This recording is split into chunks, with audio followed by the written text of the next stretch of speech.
I did something that was so good for my soul. I really did. I hosted an exclusive screening of Tyler Perry's The 6888 for young kids at the Magic Johnson Theater in Harlem.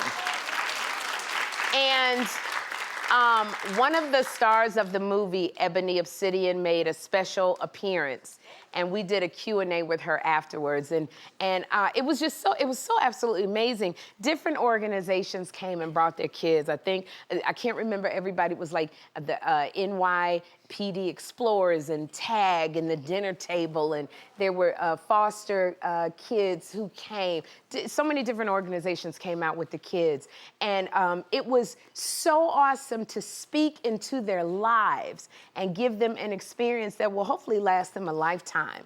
And this movie was such a special lesson for them because it talked about, and a lot of people aren't familiar with the story, but it was a battalion of black women in the military. They were called the 6888, and they were sent over into Europe by the military. They faced a lot of racism, even in the military, and they sent them over to Europe, and they had like 9 airplane hangars full of mail that was not getting to the families.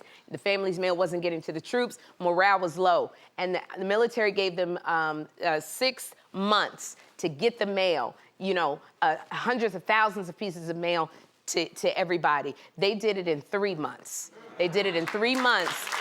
And when they got out, they were still treated the way that they were before they got in. They still were treated, and I think the last remaining survivors got a Medal of Honor from Obama, former President Obama, who had survived. So Tyler Perry wrote this film, and Kerry Washington and the other actresses, Ebony Obsidian and everybody else, brilliantly acted in it. But and I wanted the young kids to see this, of the power of sisterhood and the power of men as well, because we needed the men, and the men played a great part in the movie. But here's something that I forgot about kids, y'all. Adults can sit and watch a 2-3 hour drama. We don't have a problem with that. But these kids, I said to my publicist, Simone, how many times they gotta go to the bathroom? They was up refilling their drinks and getting popcorn. They wanted to change seats with their friends because they realized they weren't in the right seat. And then I said, but Sherri, you have to remember, this is a serious movie. It takes focus. And you gotta remember when you were young, you were squirming in your seat, and so it made me laugh. And the movie was so inspiring for the youngsters, but I forgot that it's rated PG-13, which means it might be language. So one of the characters, played by Shanice Williams, she was talking about boobies, but she didn't say boobies. She said a word that I can't even say on TV. It rhymes with biddies, but, so when she said it, I heard some of the kids giggling. And I said, oh, every mama's trying to figure out, how am I gonna explain this word to my child? So mamas, I'm sorry, blame Tyler Perry, he wrote the script. But I really wanted to ask the kids questions. I wanted them to ask questions to Ebony, because usually when you get the Q&As, adults will get up and say things like, in the traditional African diaspora, and I said, no, I want the kids to ask questions. And because I knew they weren't gonna understand that. And one little girl got up and she said, and then she looked at her mama, and her mama said, tell her your name is Sloan. And she said, my name is Sloan. And she looked at her mom, and her mother said, tell her you have a question. I got a question. You want a picture? Can I have a picture? And it was so cute. It was so cute, but it took so much out of that little girl. She fell back in her chair.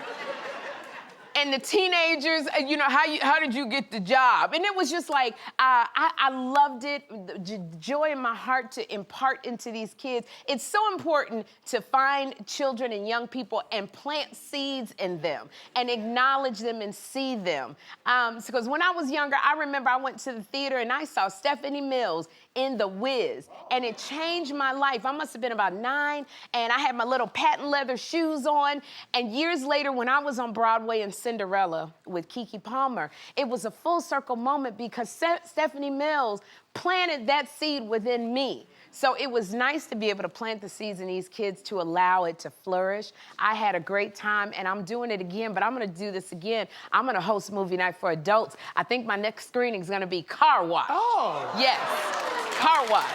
Are we gonna dress up in theme, like 70s clothes and everything? I want everybody to dress in 70s clothes and you know, Richard Pryor and the Pointer Sisters, remember? You know, and it's gag, get your car. I don't even remember the clap.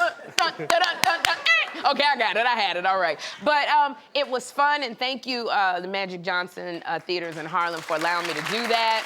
Kudos to you, Sherri, on paying it forward and giving back to the next generation. We have to pay, you know what?